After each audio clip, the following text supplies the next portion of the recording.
गौर से सुनिएगा, अल्लाह के नबी फरमाते हैं जो औरत 5 वक्त की नमाज पढ़ती हो पाबंदी से, रमजान के पूरे महीने के रोजे रखती हो पाबंदी से, सिवाय उन दिनों के जिन दिनों में अल्लाह ताला ने नमाज औरतों के ऊपर से माफ कर दी है और रोजे को रुखसत कर दिया है। नमाज तो बाद में वो पूरा नहीं करेगी, लेकिन रोजा बाद में पूरा करना पड़ेगा। औरतों को कुछ दिन पीरियड आता है, जिन पीरियड में, जिस पीरियड में, जिस महीने में वो नमाज नहीं पढ़ेंगी। पीरियड किसी औरत को 3 दिन, किसी को 4 दिन, 5 दिन, 7 दिन तक आता है।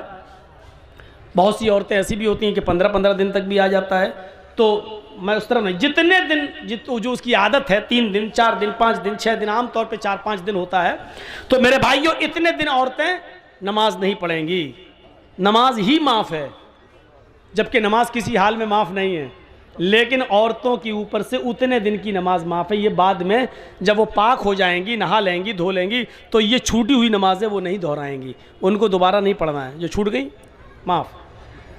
और रोज़े के महीने में अगर उनको पीरियड शुरू हो जाए, जैसे मान लीजिए आपके यहाँ 5:30 पर, एक मिसाल दे रहा हूँ, मत कहिएगा कि मौलाना साहब 5:30 ने, हमारे यहाँ तो 6 पे हो रहा है, मिसाल मत दीजिएगा, एक मिसाल दे रहा हूँ। 5:30 बजे अगर आपके यहाँ रोज़ा इफ्तार होता है, 5:30 पे टाइम है, और किसी औरत को 5:25 पर महीना शुरू हो गया, पीरियड शुरू हो गया, तो ये रोज़ा पूरा का पूरा उसका जोड़ा नहीं जाएगा, रोज़ा ख़त्म। सुबह 5 मिनट पहले उसको पीरियड आ गया, 5 मिनट छोड़ो, 2 मिनट पहले आ गया, 1 मिनट पहले आ गया, 5:30 टाइम है, 5:29 पे आ गया उसको पीरियड, तो ये पूरा का पूरा रोज़ा उसका शुमार नहीं होगा, ये रोज़ा उसको नहीं जोड़ना है। इसको बाद में पूरा करेगी और इसके बाद जितने छूट जाएंगे उसको, लेकिन सुबह से शाम तक जो भूखी प्यासी रही, इसका सवाब अल्लाह उसको देगा। ऐसा नहीं कि उसको महरूम कर देगा, सवाब मिलेगा उसको, लेकिन रोज़ा नहीं जोड़ा जाएगा, रोज़ा बाद में पूरा करेगी और जितने रोज़े छूटेंगे इसके अलावा वो भी। तो जो औरत 5 वक्त की नमाज पढ़ती हो और रमज़ान के पूरे महीने के रोज़े रखती हो, वह अहसनत फर्जा, और अपनी शर्मगाह की हिफाजत करती हो। शर्मगाह की मैंने बता दिया, शर्मगाह की हिफाजत के 2 माना। एक तो यह है कि कोई औरत अपने शौहर के अलावा किसी और की तरफ नज़र न डाले, किसी औरत किसी दूसरे की शर्मगाह को हासिल न करे। और शर्मगाह का एक दूसरा माना हिफाजत का, मोटे कपड़े, गाढ़े कपड़े, ढीले ढाले कपड़े वो अपने जिस्म पर पहने, जिससे उसके जिस्म का नशेब व फराज और उतार चढ़ाव दिखाई न दे। वो अताअत बालहा, और अपने शौहर की इताअत करती हो। शौहर की इताअत में बहुत सी चीजें शामिल हैं। शौहर की इताअत में एक बात याद रखिएगा, आप किसी औरत से निकाह करके अपने घर लाए, आप अपने कपड़े बीवी को दे दीजिए और बीवी आपके कपड़े धुल देगी, आपके लिए खाना वाना पका देगी, आपके सर में तेल डाल देगी, ये जिम्मेदारी है औरत की। हजरत आयशा अल्लाह के नबी सल्लल्लाहु अलैहि वसल्लम के सर में तेल उस वक्त भी डालती थी जब अल्लाह के रसूल एतिकाफ में बैठते थे और अपना सर हुजरे में कर लेते थे। तो हजरत आयशा अल्लाह के रसूल के सर में रोजे की हालत में भी तेल डाल देती थी, कंघी कर देती थी, वुजू के लिए पानी भर के दे देती थी, गुस्ल के लिए पानी गुस्ल खाने में या कहीं जहां नहाते थे वहां रख दिया करती थी। पता ये चला कि कंघी कर देना, शौहर के सर में तेल डाल देना, शौहर के लिए पानी गर्म कर देना या पानी गुस्ल खाने में रख देना, टॉवल वगैरह रख देना, लुंगी वगैरह रख देना कि नहाकर मेरे हस्बैंड चेंज करेंगे, ये सारी चीजें औरत की जिम्मेदारी में शामिल हैं और शौहर की इताअत में शामिल हैं। लेकिन इसके बाद, इसके अलावा अब आप चाहें कि मेरे कपड़े के साथ साथ मेरी अम्मा के भी कपड़े धोए, मेरे बाप के भी कपड़े धोए, मेरी बहनों के भी कपड़े धोए और मेरे जितने भाई हैं उनके भी कपड़े धोए, तो माफ कीजिएगा वो आपकी बीवी है, आपकी नौकरानी नहीं है। शरीयत ने उसको इस बात का मुकल्लफ नहीं किया है।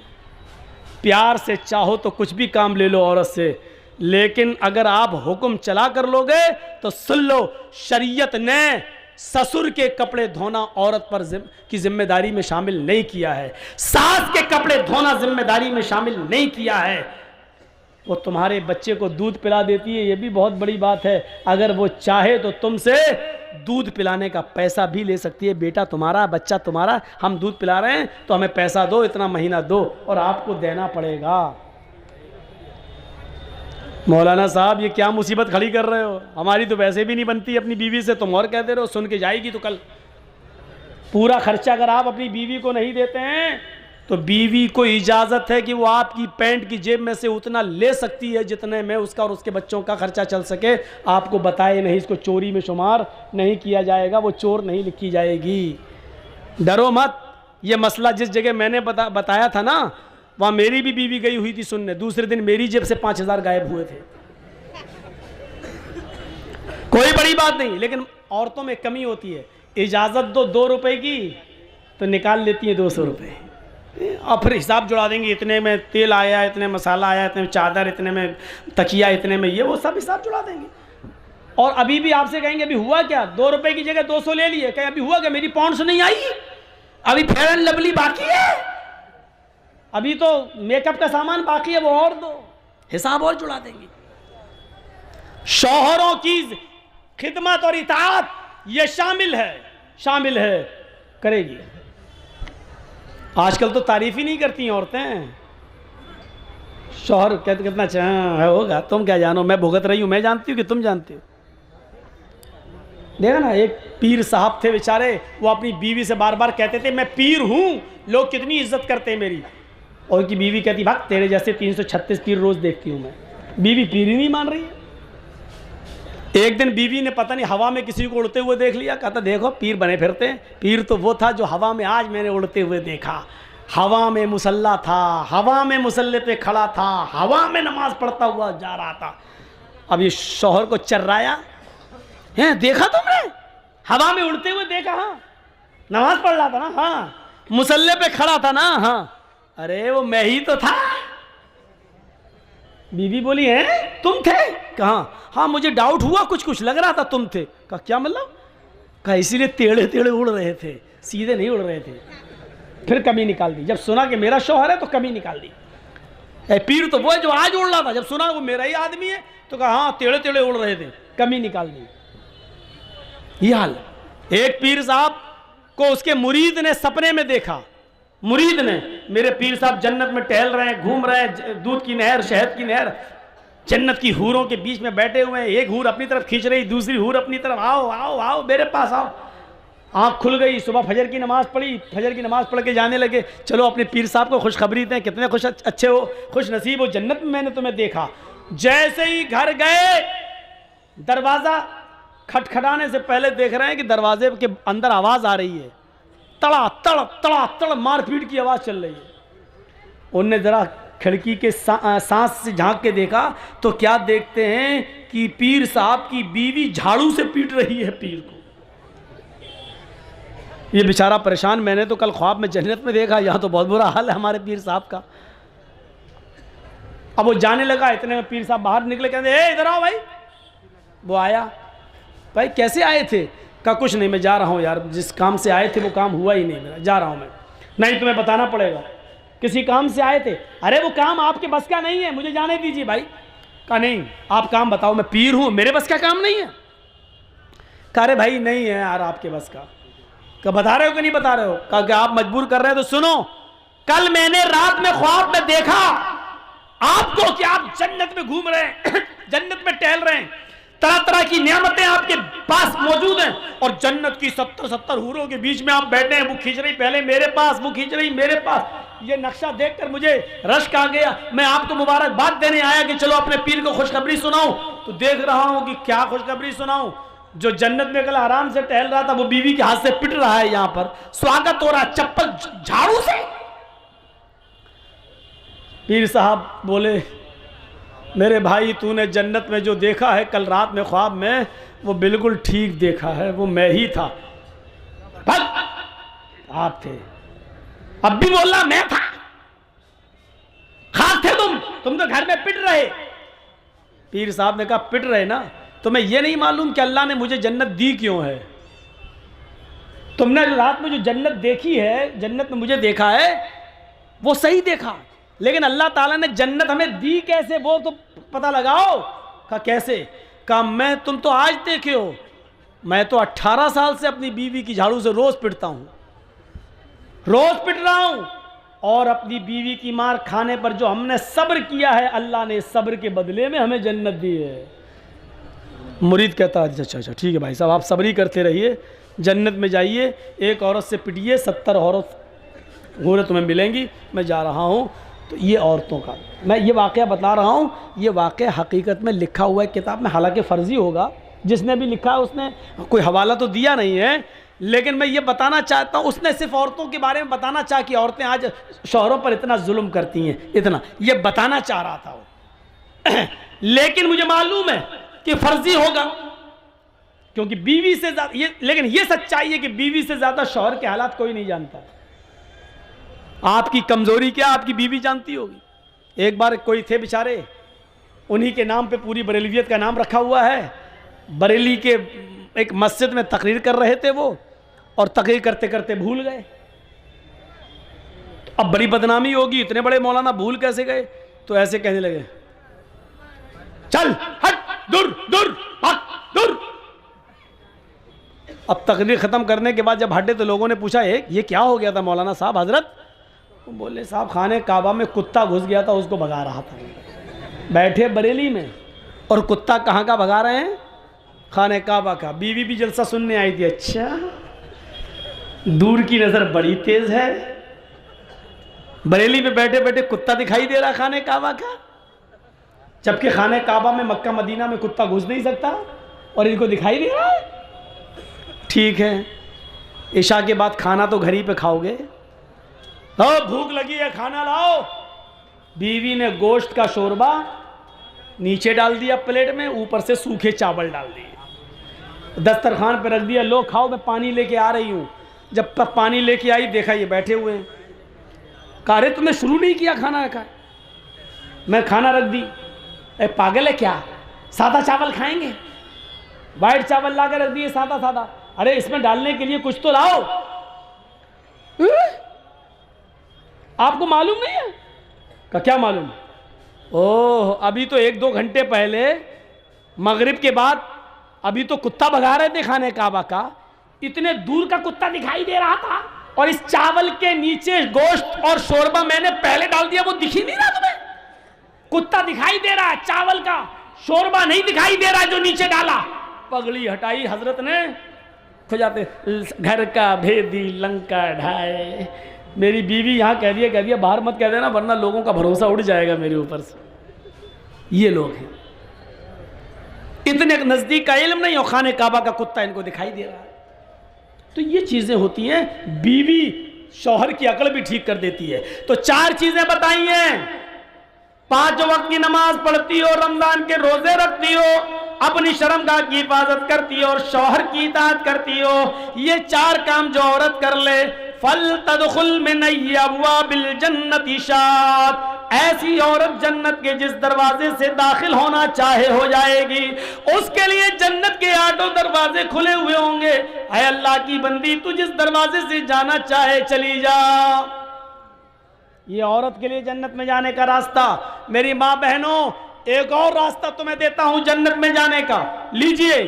जाअतनी साइला, हजरत आयशा फरमाती है कि मेरे पास एक मांगने वाली आई, और माहा सबयान, उसके साथ 2 छोटे छोटे बच्चे थे। मेरे पास एक मांगने वाली आई, उसके साथ 2 छोटे छोटे बच्चे थे। बुखारी शरीफ की हदीस के अल्फाज हैं। और आकर कहने लगी शैअन लिल्लाह, अगर घर में खाने पीने को कुछ हो तो दे दो, मेरे बच्चों ने कई दिन से खाना नहीं खाया है। हजरत आयशा फरमाती है, मेरे पास एक खजूर था, एक खजूर, बुखारी में एक खजूर, और मुस्लिम में भी हदीस आई है, लेकिन उसमें 3 खजूर का जिक्र है। मेरे पास एक खजूर था, ये तो बुखारी में। मेरे पास 3 खजूर थे, ये मुस्लिम शरीफ में। मेरे पास 1 या 3 खजूर थे। मैंने उसको रख दिया था, अल्लाह के नबी आएंगे, भूखे होंगे तो मैं उनको दे दूंगी, वो खजूर खा के पानी पी लेंगे। मेरी माँ बहनें सुन रही हो, एक खजूर था, मैंने उसको उठाकर रख दिया। ये औरतें थी उस जमाने की, एक एक खजूर को कायदे से रखना जानती थी। तुम तो अपने जहेज के बर्तन नहीं रख पाती हो, अपने माँ की तरफ से मिला हुआ सामान भी हिफाजत नहीं कर पाती हो। तुम तो अपने जहेज के सामान को कैसे चुन चुन के रखा जाए ये भी तुम्हें तरीका नहीं मालूम। एक खजूर, अम्मी आयशा कहती है कि मैंने उसको अल्लाह के नबी के लिए रख दिया था। शौहर की तलब देखिए, शौहर की खिदमत देखिए, खुद नहीं खा रही हैं, भूखी हैं, लेकिन शौहर की पहले फिक्र हो रही है। वो खजूर मैंने उठाई और वो खजूर उठाकर मैंने उस औरत को दे दिया। ले, मेरे पास इस खजूर के अलावा कुछ नहीं है। ये वाकया सुन लीजिए मेरे भाइयों, बड़ा दिलचस्प है। जैसी उस मांगने वाली को मैंने वो खजूर दिए, उस मांगने वाली ने अपने दोनों छोटे छोटे बच्चों के सर पे हाथ रखा और उस खजूर के 2 टुकड़े कर दिए, बीच से गुठली निकाली और गुठली को फेंक दिया और उस खजूर के 2 टुकड़े कर दिए। एक आधा टुकड़ा इस बच्चे को दे दिया और आधा इस बच्चे को दे दिया। बुखारी शरीफ के अल्फाज, खुद कुछ नहीं खाई, उन बच्चों को पानी पिलाती है और खुद पानी पीती है और चल देती है। लेकिन रुकिए थोड़ा, ये तो बुखारी से मैंने बता दिया, थोड़ा सा सब्र कीजिए, मुस्लिम का भी बता दूं। मुस्लिम में कि मैंने 3 खजूर उसको दे दिए, मेरे पास 3 थे, मैंने तीनों खजूरें उसको दे दी। उस औरत ने 1 खजूर इस बच्चे को दे दी, 1 खजूर इस बच्चे को दे दी और 1 खजूर अपने लिए रख ली कि मैं खा लूं। उन बच्चों ने अपनी अपनी खजूरें खा ली। औरत के पास जो खजूर थी वो जैसे ही मुंह पे लेके गई, वो खजूर खाना चाहती थी माँ, उन बच्चों की माँ खजूर अपने मुंह तक ले गई कि दोनों बच्चे अपने माँ की खजूर पर झपट पड़े। अम्मी ये भी दे दो, मुझे भूख लग रही है, अम्मी अभी भूख लग रही है। माँ ने अपने होठों के पास से वो खजूर वापस कर दी, अपने दांतों के करीब से वो खजूर वापस कर दी।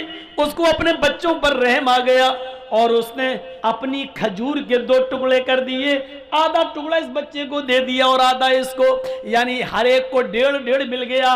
माँ ने खुद कुछ नहीं खाया, पानी पिया और चल दी। थोड़ी देर के बाद जब अल्लाह के नबी घर में तशरीफ लाए, थोड़ी देर के बाद जब अल्लाह के नबी सल्लल्लाहु अलैहि वसल्लम घर में तशरीफ लाए तो हजरत आयशा ने पूरा वाकया बयान कर दिया।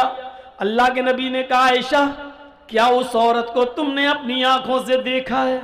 हाँ मैंने देखा है। आया आयशा, आयशा सोच लो, उस औरत को आपने अपनी आंख से देखा है? हाँ देखा है। आयशा क्या उसको तुमने 3 खजूरें दे दी थी? हाँ मैंने तीनों दे दी थी। आयशा क्या उसने 2 खजूरें दोनों बच्चों को दे दी और 1 खजूर अपने खाने के लिए रख ली? हाँ। बच्चे उसकी खजूर पर झपट पड़े? हाँ। उस औरत ने अपने खजूर के भी 2 टुकड़े कर दिए और आधी आधी अपने बच्चों को दे दी? हाँ। आयशा क्या उस औरत ने खुद कुछ नहीं खाया? कहा नहीं। आयशा तुम्हें कयामत के दिन अल्लाह के दरबार में गवाही देना पड़ेगी। आयशा जिस औरत ने अपने पेट पर पत्थर बांध लिया हो और अपने बच्चों को परवरिश किया हो, पाला हो, पोसा हो और उसको खिला पिला के परवान चढ़ाया हो और खुद भूखी रह गई हो, उसने अपनी भूख पर बच्चों की भूख को तरजीह दी हो, खुद भूखी रहकर बच्चों को पाला हो। आयशा वजबत अलैहल जन्ना, वजबत अलैहल जन्ना, वजबत अलैहल जन्ना। उस औरत ने जन्नत वाजिब कर ली, उस औरत ने जन्नत वाजिब कर ली। वो औरत जन्नती है, वो औरत जन्नती है। मेरी माँ बहनों, तुम्हारे पेट में लड़की है, तुमने अल्ट्रासाउंड में चेक कराया और पता चला कि लड़की है, तुम तो अपने पेटों के बच्चों को मार डालती हो। बहादुरी वो है कि औरत उस बच्चे को जन्म दे खुद खाने पीने को नहीं लेकिन बच्चों को खिला रही हो, पिला रही हो, खुद भूखी है और बच्चों को खिला रही हो, पिला रही है, जितनी भी ताकत है, जिस हैसियत के लायक है, खुद भूखी है, ऐसी औरत के ऊपर अल्लाह के नबी कह रहे हैं उसने जन्नत को अपने ऊपर वाजिब कर लिया। 15 दिन से चूल्हा नहीं जला, 15 दिन से चूल्हा नहीं जला। अम्मा आयशा कहती हैं कि खजूर और पानी पर गुजारा चल रहा था। एक बार इतला मिली कि बहरीन से माल आया है और अल्लाह के नबी साहबे किराम में तकसीम करेंगे। उस माल में अल्लाह के नबी का भी भाग है, उस माल में नबी का भी हिस्सा है। फरमाया आयशा सिद्दीका ने, अल्लाह के नबी फजर की नमाज के बाद आप माल तकसीम करेंगे और आपका भी तो हिस्सा है। फरमाया आयशा खुश हो जाओ, आज हमें भी हिस्सा मिलेगा, हमारा भी हक है, हमें भी हिस्सा मिलेगा।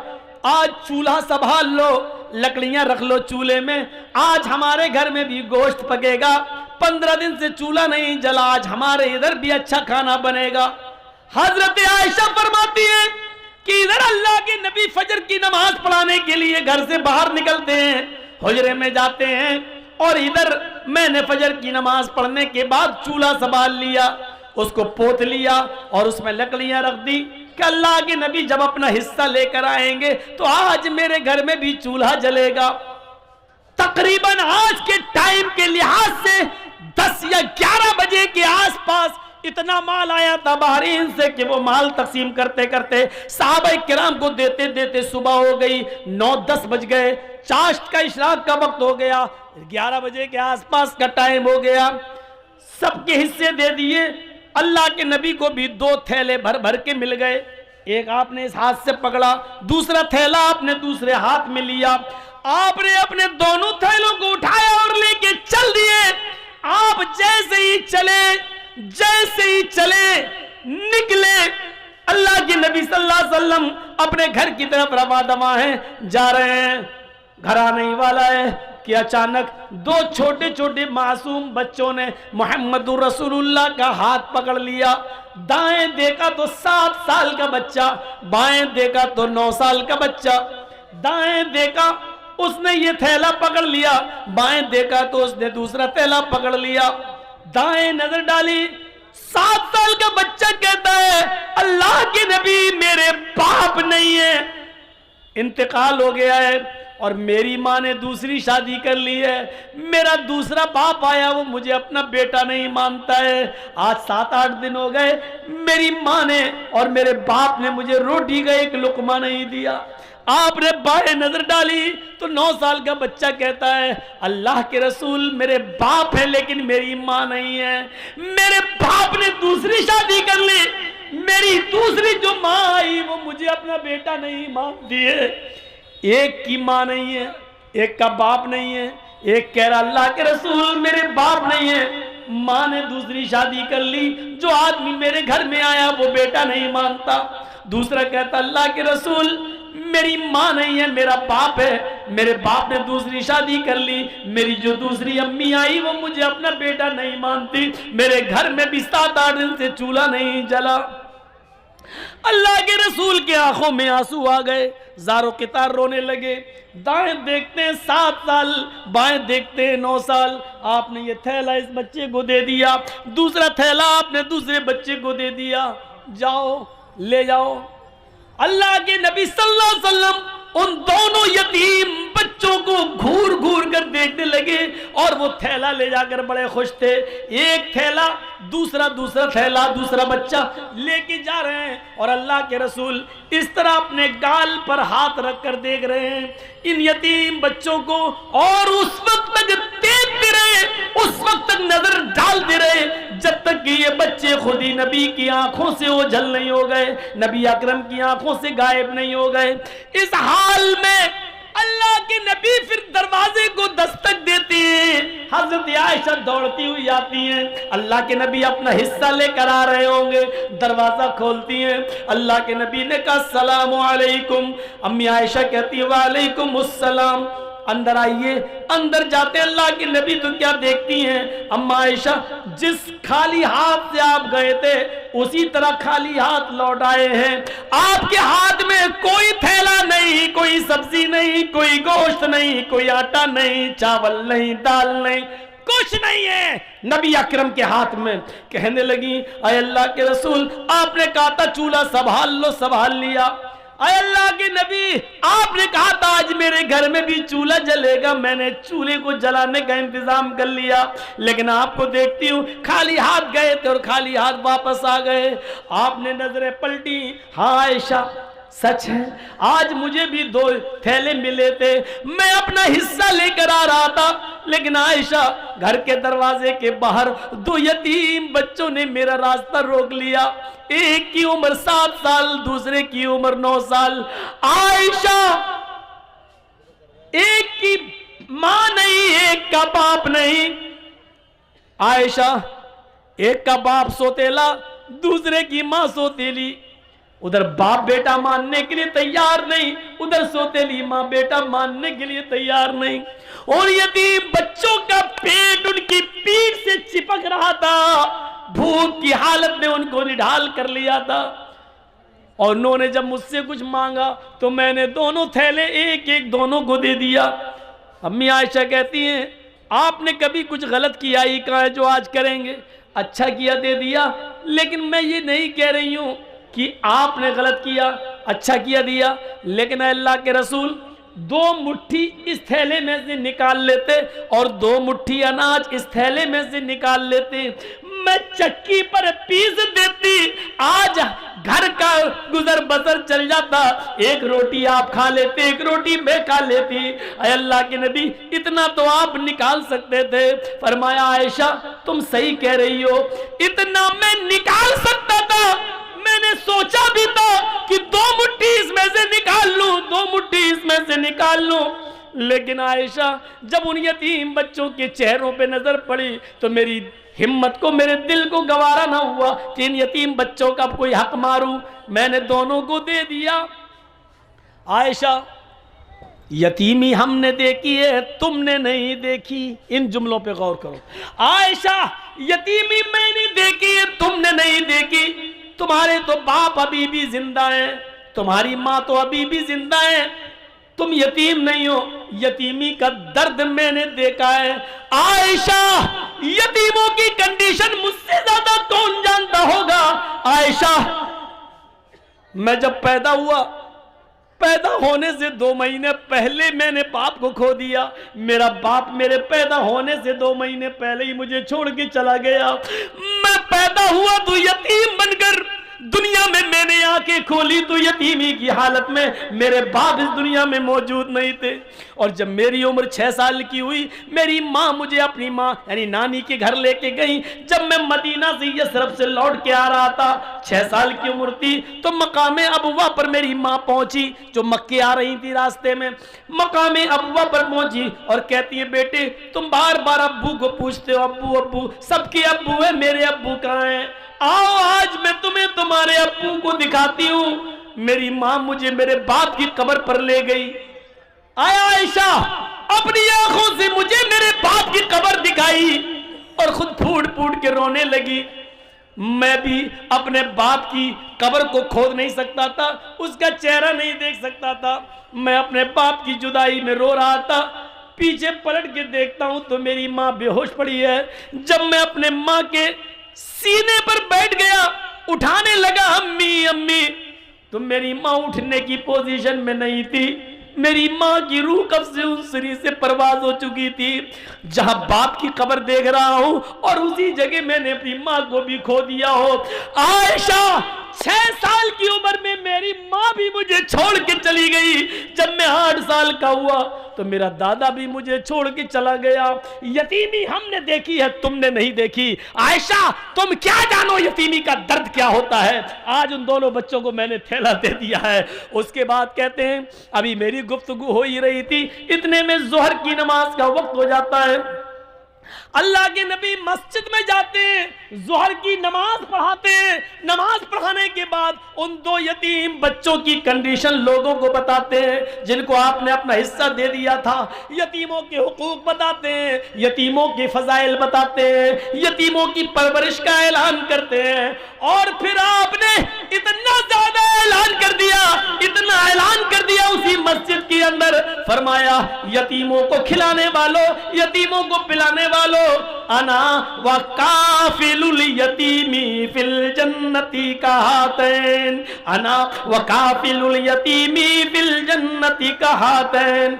लोगों, मैं और यतीम को खिलाने पिलाने वाला मैं, और यतीमों का हक अदा करने वाला मैं, और यतीमों की परवरिश करने वाला, ये दोनों जन्नत में ऐसे रहेंगे जैसे ये दोनों उंगली मिली हुई है। यानी वो मेरा पड़ोसी बनकर रहेगा जन्नत के अंदर, वो मेरा पड़ोसी बनकर रहेगा। यतीमों को मत सताना, यतीमों को मत रुलाना, यतीमों की आंखों में आंसू मत आने देना। यतीमों को खिलाने पिलाने वाला मेरा जन्नती बनकर, मेरा पड़ोसी बनकर रहेगा। उसका मकान मेरे मकान से चिपका हुआ होगा, वो मेरा जन्नत में मेरा पड़ोसी बनकर रहेगा।